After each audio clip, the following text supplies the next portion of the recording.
की बात है कि तीसरे चरण के चुनाव पूरे देश के साथ साथ जम्मू कश्मीर में भी हो गए हैं, पार्लियामेंट के चुनाव। और पार्लियामेंट के चुनावों की सरगर्मियां जम्मू कश्मीर में बेहद तेज है।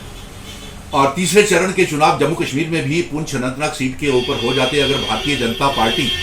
साजिश के तहत इसको डेफर नहीं करवाती। लेकिन 3 कश्मीर की सीटों के लिए मैं कश्मीर की आवाम से ये गुजारिश करता हूं कि जिस तरीके से आपको मालूम है कि मैं सुनील डिम्पल 5 अगस्त 2019 के बाद ही अपनी रियासत के दर्जे की जंग,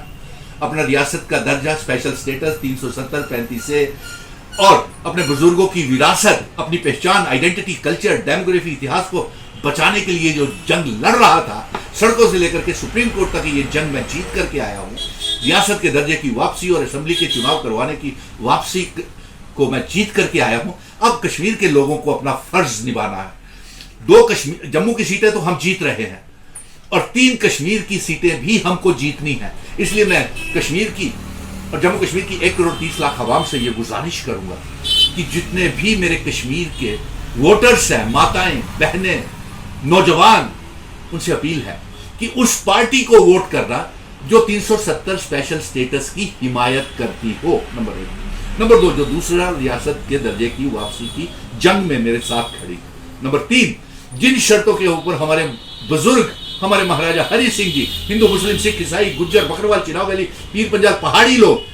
जिन शर्तों के ऊपर इल्हाक जम्मू कश्मीर का भारत के साथ करके गए थे, वो इल्हाक, जो शर्तें लागू करने के लिए जो पार्टी तैयार हो, इस सेशन की शर्तें 370-35 से रियासत के दर्जे के लिए जो मंजूर हो, जिसे उस पार्टी को आप वोट दीजिए। लेकिन हमने तो ये फैसला कर लिया कि नेशनल कॉन्फ्रेंस को 3 सीटों के ऊपर हमने मैंडेट दिया हुआ है और 1 लद्दाख की सीट के ऊपर भी दिया। लेकिन अफसोस इस बात का आ रहा है, मुझे कश्मीर के लोगों से गिला है इस बात का कि आपके वहां के नेता जो गुलाम नबी आजाद साहब हैं, अल्ताफ बुखारी जी हैं, सज्जाद लोन हैं, वो भारतीय जनता पार्टी के साथ हाथ मिला रहे हैं, जिस भारतीय जनता पार्टी ने हमारी रियासत को तोड़ा, हमारा स्पेशल स्टेटस 370-35 से रियासत को तहस नहस कर दिया, हमारे बच्चों को बेरोजगार, पढ़े लिखे नौजवानों को बेरोजगार कर दिया।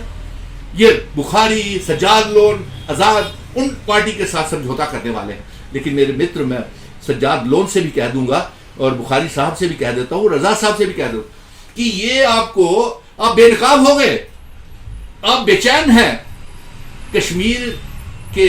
लोग आपको कभी माफ नहीं करेंगे, क्योंकि कश्मीर की आवाम, नौजवान, माताएं, बहनें, बच्चा 370-35 से जमीनें, स्टेट सब्जेक्ट, अपनी नौकरियां, अपनी रियासत वापस चाहता है। लेकिन आप तो उसके साथ, भारतीय जनता पार्टी के साथ हाथ मिला रहे हैं जिसने हमारी रियासत को जमीन दोस्त कर दिया, तहस नहस कर दिया, आपको बेनकाब हो गए। और अभी आप, बुखारी साहब का बयान आता है कि मैं प्रधानमंत्री जी के साथ हूं, आजाद साहब का बयान आता है कि मेरे प्रधानमंत्री जी के फैसले कबूल है, सज्जाद लोन का भी आता है। अरे साहब, आपने ये सोचा कि आप अगर उनसे हाथ मिलाएंगे आप पार्लियामेंट के चुनाव तो हार ही जाएंगे, लेकिन आने वाले असेंबली के चुनावों के लिए भी आप बेनकाब हो गए। आपको कभी कश्मीर की जनता माफ नहीं करेगी। ये आपके हाउस बोट शिकारे के ऊपर और कश्ती के ऊपर बैठ के, सज्जाद लोन की कश्ती और शिकारा गुलाम नबी आजाद साहब का और बुखारी के हाउस बोट पे बैठ के ये डल लेक में आपको डुबो देंगे। लेकिन अफसोस इस बात का रहेगा कि आपने इनके साथ जाने का फैसला कर लिया। और पत्रकार मित्र मुझसे ये पूछ रहे थे, सबसे बड़ी बात तो ये है कि प्रधानमंत्री मोदी जी और अमित शाह जी, आप पूरे देश में 370 के ऊपर बहुत बड़ी वो करते हैं, सियासत करते हैं, राजनीति करते हैं कि 370 हटाने के बाद आतंकवाद खत्म हो गया, अलगाववाद खत्म हो गया। लेकिन आपने एक बार भी आपने अपनी जुबान से ये नहीं कहा, कोई बात नहीं की कि जम्मू कश्मीर में टेररिस्ट हमले क्यों हो रहे हैं, हमारे सुरक्षा बलों के ऊपर, हमारे सेना की कार्रवाई के ऊपर, इंडियन एयरफोर्स की कार्रवाई के ऊपर, सीआरपीएफ, बीएसएफ के जवान क्यों शहीद हो रहे हैं, SSP, DSP, colonels, majors, targeted killings, Poonch, Rajouri, Dangri, Surankote, Mendhar, encounters,